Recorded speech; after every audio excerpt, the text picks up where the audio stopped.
चलते जा रहे हैं और भगवत वार्ता करते जा रहे हैं, उसको लेके जा रहे हैं गोलोक धाम तक और भगवत सत्संग करते जा रहे हैं ताकि उसकी रतमती, उसका मन आसपास के वैभव में कहीं नहीं जाए।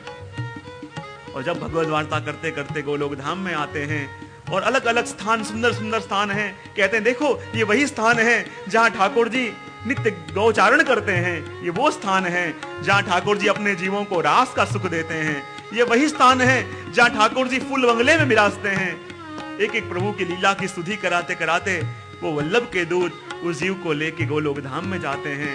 वहां ऊपर विरजा नदी है, यमुना जी का एक स्वरूप, और सबसे पहले उस जीव को ले जाके विरजा में स्नान करवाते हैं। और जैसे ही विरजा के अंदर वो स्नान करे, अनेक जन्मों के उसके जो दोष थे वो सारे दोष उसके दूर हो जाते हैं और उसका पूरा देह सखी के रूप में हो जाता है।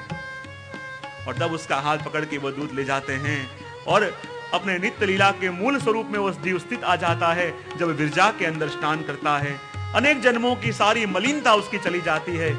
और जब लेके जाते हैं श्री गिरिराज जी की एक कंदरा में, गोलोक धाम गिरिराज जी में तो है, और अंदर जाके वो प्रवेश करते हैं, क्योंकि जिस वैष्णव की कि जिसका पदार्पण अभी हुआ गोलोक धाम में, उसकी आसक्ति जिस वल्लभ कुल के स्वरूप में थी, वही स्वरूप उसे निकुंज के उसी द्वार के अंदर उसकी प्रतीक्षा कर रहा हो। जिस स्वरूप में उसकी आसक्ति, श्री वल्लभ जब उसे मिलेंगे उसी स्वरूप के अंदर मिलेंगे और वही निकुंज में उसको दर्शन हो और श्री वल्लभ उसको अंदर पधरावें और अंदर पधरा के 4-5 सखियां लेके उसको जावें। उसके एक हाथ में फल की टोकरी देवें, एक हाथ में फूल की टोकरी देवें और कहें देख सखी, जब अंदर तू जावे तो वहां युगल स्वरूप विराजमान होंगे, और जाके अपने इस पुष्पों की टोकरी में से पुष्प की वृष्टि युगल स्वरूप के ऊपर करना, तो इससे युगल स्वरूप बड़े प्रसन्न हो जाएंगे, तेरे सारे अपराध क्षमा कर देंगे और तुझे अपनी सेवा में हमेशा के लिए ले लेंगे। और जब एक हाथ में फल की टोकरी लेके, एक हाथ में पुष्प की टोकरी लेके वो जीव, जब 2 सखियां उसको लेके प्रभु के सन्मुख लेके जाती हैं, सुंदर रत्न जड़ित सिंहासन है जिसमें ठाकुर जी और स्वामी जी विराजमान हैं।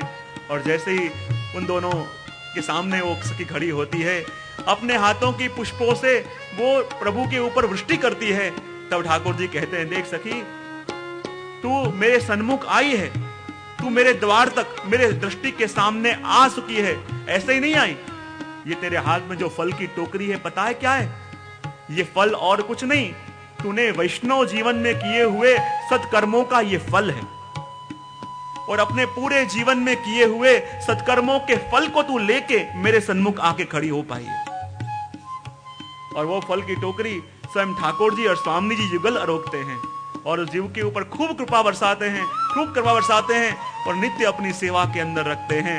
यही है अपने पुष्टि भक्ति वैष्णवों का उद्धार, पुष्टि भक्ति वैष्णवों की गति। यह है आपकी मूल यात्रा। इस यात्रा पे आप सबको जाना होगा एक दिन। यह है वैष्णव की गति। और यही वर्णन यहां पे किया कि ब्रह्म के अंदर, अक्षर ब्रह्म के तेज में जो विलीन होते हैं वो तो साधारण योगी मुनि हैं, लेकिन वैष्णवों की गति तो कुछ और है। और वही वर्णन करते हुए आगे प्रभु की बात कहते हैं और कहते हैं वैष्णव कौन? श्री गुसाई से पूछा श्रेष्ठ आपकी दृष्टि में कौन? गुसाई जी ने वही कहा, मेरी दृष्टि से सबसे श्रेष्ठ तो ब्राह्मण है, लेकिन ब्राह्मण से भी श्रेष्ठ है नामधारी वैष्णव, जिसने नाम निवेदन लिया। नामधारी वैष्णव से भी श्रेष्ठ है समर्पणी वैष्णव, जिसने ब्रह्म समझ लिया हो। समर्पणी वैष्णव से भी श्रेष्ठ है मर्यादी वैष्णव, जो मर्यादा में रह के प्रभु की सेवा करता हो। और कहते हैं उस मर्यादी वैष्णव से भी श्रेष्ठ है प्रेमी भक्त।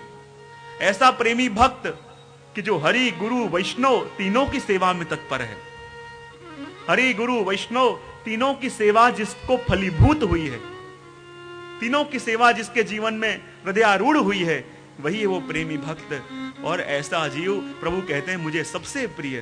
प्रसंग नहीं आता अपने माधवदास वेणीदास का, जब एक बार जतिपुरा में आए, श्री गुसाई जी वचनामृत कर रहे थे और वचनामृत का श्रवण करके दोनों भाइयों को लगा जिसकी तलाश में इतने वर्षों से थे, आज वो अपन को मिल गए। युगों तक जिसके लिए अपन भटके, आज उनके सामने आके अपन बैठे हैं। ब्रह्म संबंध लिया, विनती करी, कृपानाथ कृपा करके बताओ अब हमारा कर्तव्य क्या। श्री गोसाई जी ने कही, तुम दोनों भाई मिलके प्रभु की सेवा करो, प्रभु को खूब सुख दो। दोनों कहने लगे, कृपानाथ आपने आज्ञा करी प्रभु की सेवा करो, पर हम भी ये विनती आपसे करें कि प्रभु की सेवा तो तब करें जब प्रभु मांग मांग के लें। प्रभु हमको रोज आज्ञा करें, तब जाके प्रभु की सेवा करें। गोसाई जी कहने लगे, अरे प्रेम से प्रभु की सेवा करो, जरूर ठाकुर जी प्रसन्न होंगे और जरूर आज्ञा भी करेंगे। रोज का क्रम, रोज दोनों भाई सुबह जल्दी उठ जाते, प्रभु को खूब सुख देते, प्रभु की खूब लाड़ लड़ाते, खूब सेवा करते। एक भाई सामग्री सिद्ध करता, एक भाई ठाकुर जी के श्रृंगार धराता, और जहां भोग धर के दोनों भाई जाते गोसाई जी के दर्शन करने, सातों बालकों के दर्शन करते, सातों स्वरूपों के दर्शन करते, और जब आते तो दो वैष्णवों को आमंत्रण दे के आते कि हमारे वहां जरूर प्रसाद लेने आना। जब भोग सराते, दो वैष्णवों को प्रसाद दिवाते और फिर खुद प्रसाद लेते। ऐसे रोज का क्रम, और ऐसे सेवा करते करते एक दिन आया और कहते हैं ठाकुर जी उनसे प्रसन्न हो गए और कहने लगे, अरे माधवदास मैं तुम्हारी सेवा से बड़ा प्रसन्न हूं और आज्ञा करता हूं आज मुझसे कुछ मांगो। वैनीदास माधवदास कहने लगे, कृपानाथ अब हमारे गुरु प्रसन्न हुए, आपकी सेवा मिली और आप प्रसन्न हुए, अब हमको क्या चाहिए। जिसकी सेवा से उनके प्रभु प्रसन्न हो गए, ठाकुर जी प्रसन्न हो गए, फिर मांगना बाकी क्या रहा। प्रभु कहते नहीं कुछ भी हो जाए, मेरी ऐसी इच्छा है तुम मुझसे आज कुछ मांगो, आज मैं तुम्हें कुछ देना चाहता हूं। तब माधवदास कहते हैं, कृपानाथ ऐसे तो कुछ नहीं चाहिए, आप प्रसन्न हुए, हमें सर्वस्व मिल गया, सब कुछ मिल गया, लेकिन प्रभु इतना ही मांगने का आग्रह कर रहे हो तो एक वस्तु प्रभु मांगना चाहेंगे। बोले क्या। देखो हमारे गुरु प्रसन्न हुए तब हमें आपकी सेवा मिली, और आप प्रसन्न हुए हो, मांगने को कह रहे हो, तो एक ही वस्तु आपसे मांगते हैं कि ऐसी कृपा करो कि हमको गोसाई जी की सेवा मिले। ठाकुर जी से मांगा गुरु की सेवा, ठाकुर जी बड़े प्रसन्न हो गए। तू धन्य है, जा मैं तुझे आशीर्वाद देता हूं, जा श्री गोसाई जी की सेवा कर। दोनों भाई आके बैठे गोसाई जी के सामने।